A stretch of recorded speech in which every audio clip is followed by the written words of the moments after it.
श्रोताओं, आज आषाढ़ गुप्त नवरात्रि का 5वां दिन है।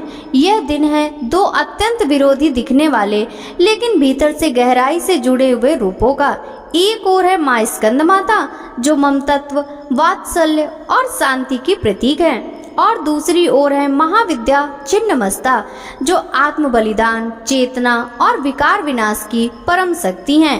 माँ स्कंद माता वह देवी हैं जो मातृत्व की पराकाष्ठा है। भगवान कार्तिकेय को गोद में लिए हुए वे संसार को यह दिखाती हैं कि सच्चा बल वही है जो करुणा और सेवा से उपजता है।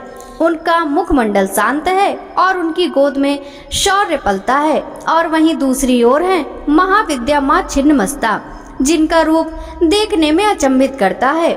सिर धड़ से अलग और 3 धाराओं से बहता रक्त यह कोई हिंसा नहीं बल्कि अहंकार, तृष्णा और मोह के पूर्ण विलोपन का प्रतीक है। वे सिखाती हैं कि आत्मज्ञान के मार्ग पर चलने के लिए आत्म बलिदान आवश्यक है।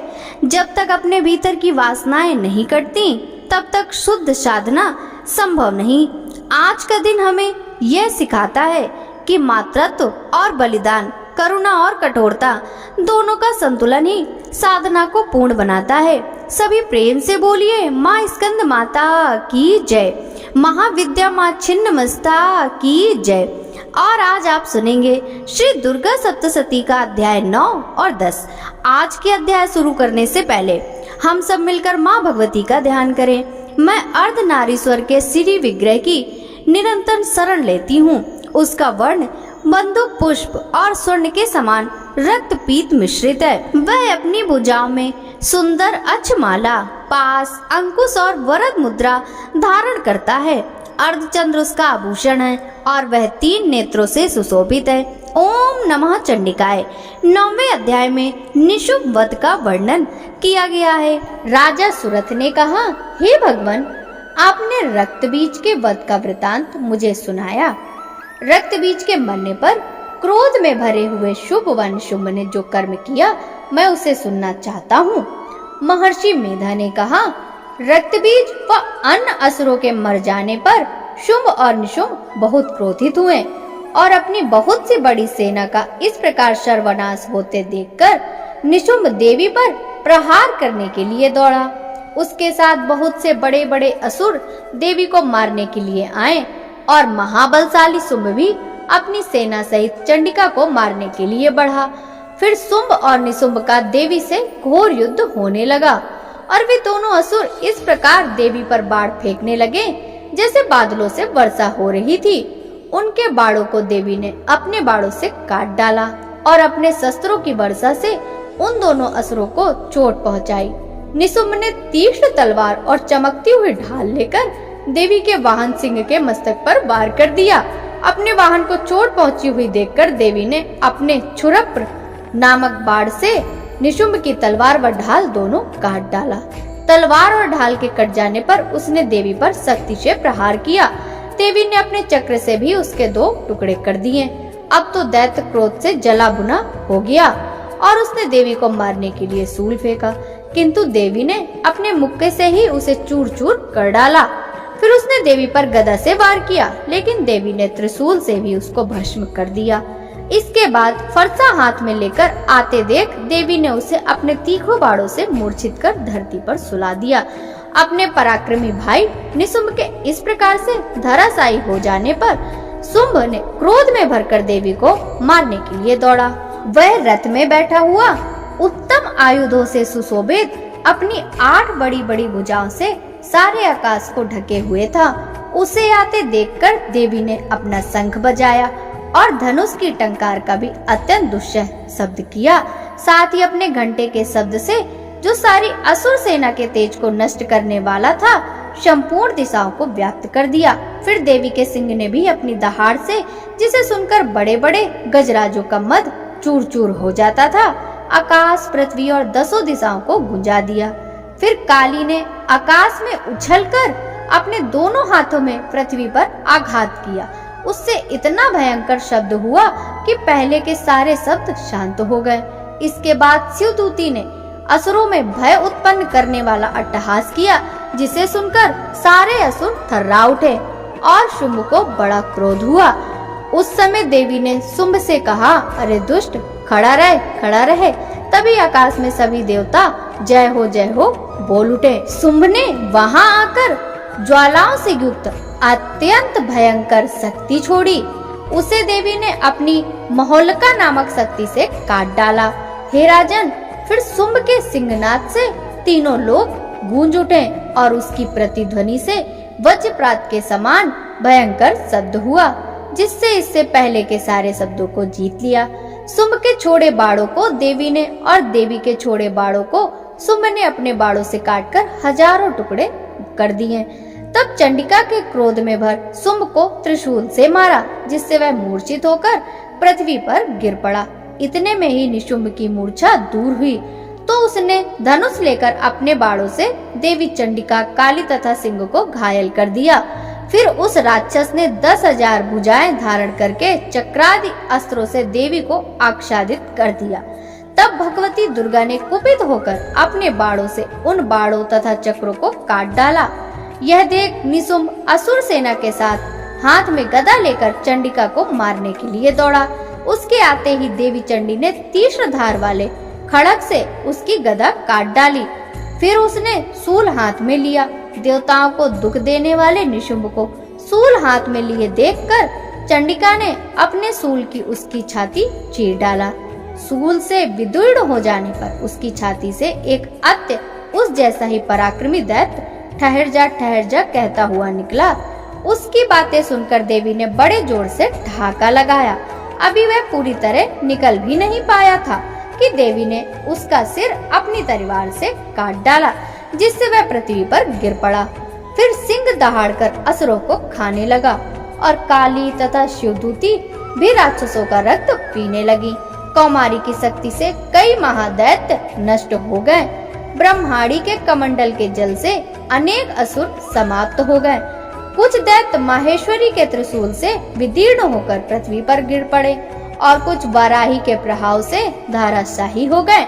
वैष्णवी ने भी अपने चक्रों से असुरों के टुकड़े कर दिए और ऐन्द्री के हाथ से छूटे हुए वज्र से कितने ही महाबली राक्षस यमलोक पहुंच गए। कुछ दैत्य मारे गए, कुछ भाग गए तथा कितने ही काली, शिवदूती और सिंह ने भक्षण कर लिए। श्री दुर्गा सप्तशती 10वां अध्याय। शुंभ वध।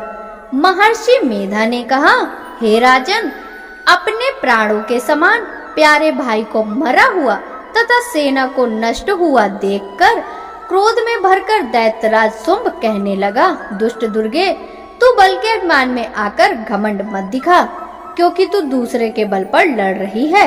देवी ने कहा, हे दुष्ट, देख मैं तो अकेली ही हूँ। इस संसार में मेरे सिवा दूसरी कौन है? ये सब मेरी ही शक्तियाँ हैं। देख, ये सब मुझ में ही प्रवेश कर रही हैं।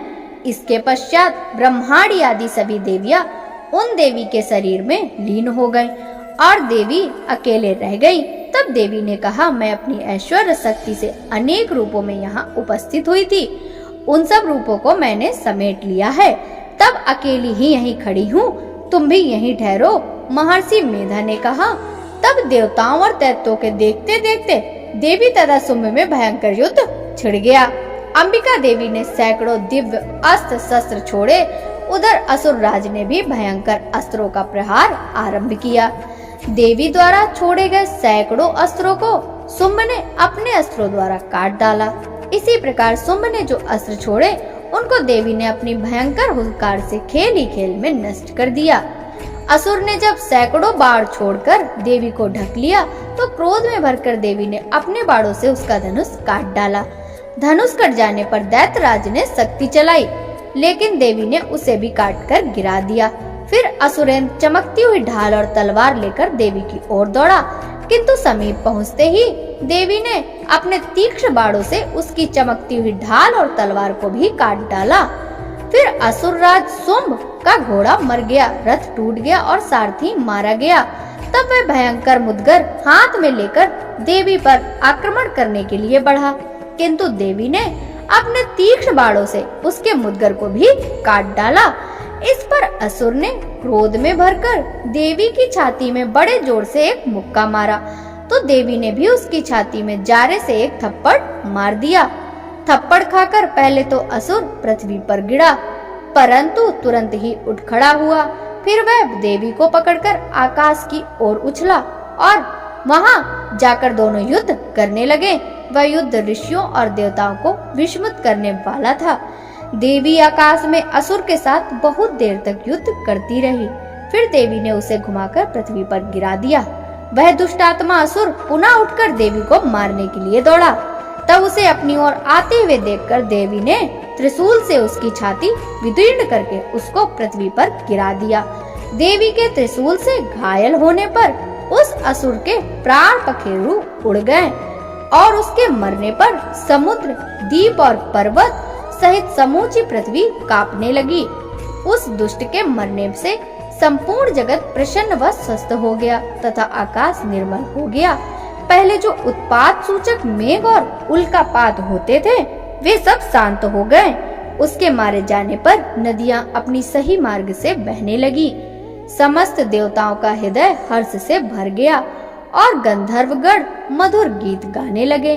दूसरे गंधर्व बाजे बजाने लगे और अप्सराएं नृत्य करने लगी। सूर्य की प्रभा स्वच्छ हो गई। यज्ञशालाओं की बुझी हुई अग्नि अपने आप प्रज्वलित हो उठी तथा सभी दिशाओं में शांति छा गई। हे परमेश्वरी, मुझसे रात दिन सहस्त्रों अपराध होते रहते हैं, अतः आप मुझे अपना दास समझकर कृपा पूर्वक मेरे उन अपराधों को क्षमा करो। हे परमेश्वरी, ना तो मैं आह्वान करना जानता हूँ और न विसर्जन करना जानता हूँ, न पूजा करने का विधान ही जानता हूँ। हे परमेश्वरी, मुझे क्षमा करो। हे सुरेश्वरी, मैंने जो मंत्रहीन, क्रियाहीन और भक्तिहीन पूजन किया है वह सब आपकी कृपा से पूर्ण हो।